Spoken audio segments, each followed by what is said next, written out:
بیمار کے لیے وظیفہ۔ سوال: میں اپنی والدہ کے متعلق وظیفہ پوچھنا چاہتا ہوں، وہ آئے دن بیمار رہتی ہیں۔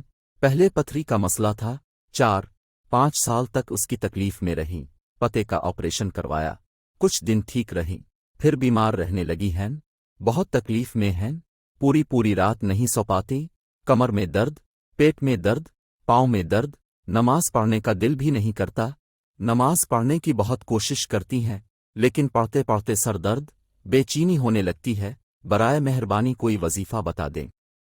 جواب: اعمال پر ثابت قدمی کے لیے سب سے بنیادی اور اہم چیز انسان کا عزم ہے، اور پھر موافق ماحول۔ اس لیے عبادات اور اعمال کے لیے کسی وظیفے کی ضرورت نہیں، بس پختہ عزم اور پھر ذہن مسلسل کی ضرورت ہے۔ اصلاحی مواعظ سننا اور پڑھنا اس میں ممد ومون ہوگا۔ نماز پڑھنے میں دل لگے آ نہیں، تلاوت میں لذت محسوس ہو آ نہیں، ہم ان اعمال کے پابند ہیں۔ مسلمان نیک اعمال رب کریم کی رضا کے لیے کرتا ہے، خواہ اس میں لذت آئے آ نہ آئے، دل لگے آ نہیں۔ اس لیے پہلا کام تو یہ کیجئے کہ والدہ کے ادب کا پاس رکھتے ہوئے انہیں نماز اور تلاوت کی پابندی کا ماحول میسر کروائیے۔ باقی بیماری کا علاج جیسے دوا سے ہوتا ہے، اسی طرح مسنون دعاؤں اور کلمات سے بھی اللہ تعالیٰ بیماریوں کو ٹالتے ہیں۔ علاج کے لیے درج ذیل امور پر عمل کیجیے۔ ایک، صدقہ کرنا بہترین علاج ہے۔ حدیث شریف میں آتا ہے کہ اپنے مریضوں کا علاج صدقہ سے کیا کرو، صدقہ بیماری کو دور کرتا ہے، اس لیے حسن توفیق صدقہ ادا کرتے رہیں۔ ترجمہ: حضرت ابن عمر رضی اللہ عنہما سے روایت ہے کہ رسول اللہ صلی اللہ علیہ وسلم نے ارشاد فرمایا، صدقہ دو اور اپنے مریضوں کا صدقے کے ذریعے علاج کرو، اس لیے کہ صدقہ پریشانیوں اور بیماریوں کو دور کرتا ہے اور وہ تمہارے اعمال اور نیکوں میں اضافے کا سبب ہے۔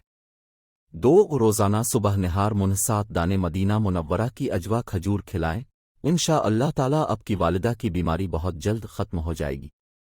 حدیث شریف میں ہے۔ ترجمہ: حضرت سعد رضی اللہ عنہ روایت کرتے ہیں کہ میں نے رسول اللہ صلی اللہ علیہ وسلم کو ارشاد فرماتے ہوئے سنا، جو شخص صبح کے وقت اجوا کھجور کے 7 دانے کھائے، اس دن اسے نہ تو زہر نقصان پہنچائے گا نہ ہی جادو۔ بخاری و مسلم۔ اور حضرت عائشہ رضی اللہ عنہا سے روایت ہے کہ رسول اللہ صلی اللہ علیہ وسلم نے ارشاد فرمایا، بے شک عالیہ مدینہ منورہ کی بالائی جانب کی اجوا کھجور میں شفا ہے، اور اسے نہار من کھانا تریاق زیرو کا علاج ہے۔ مسلم۔ 3، مسنون دعاؤں کی کوئی مستند کتاب، مثلاً مولانا محمد عاشق الہی صاحب کی کتاب مسنون دعائیں خرید لیجئے، اور اس سے صبح و شام حفاظت کی دعائیں اور بیماری وغیرہ کی دعائیں خود بھی پڑھنے کا اہتمام کریں اور والدہ سے بھی پڑھوائیں۔ 4، سلام کا کثرت سے ورد کروائیں، امید ہے اللہ پاک جلد صحت سے نوازیں گے۔ فقط واللہ علم۔ فتویٰ نمبر 143909201343۔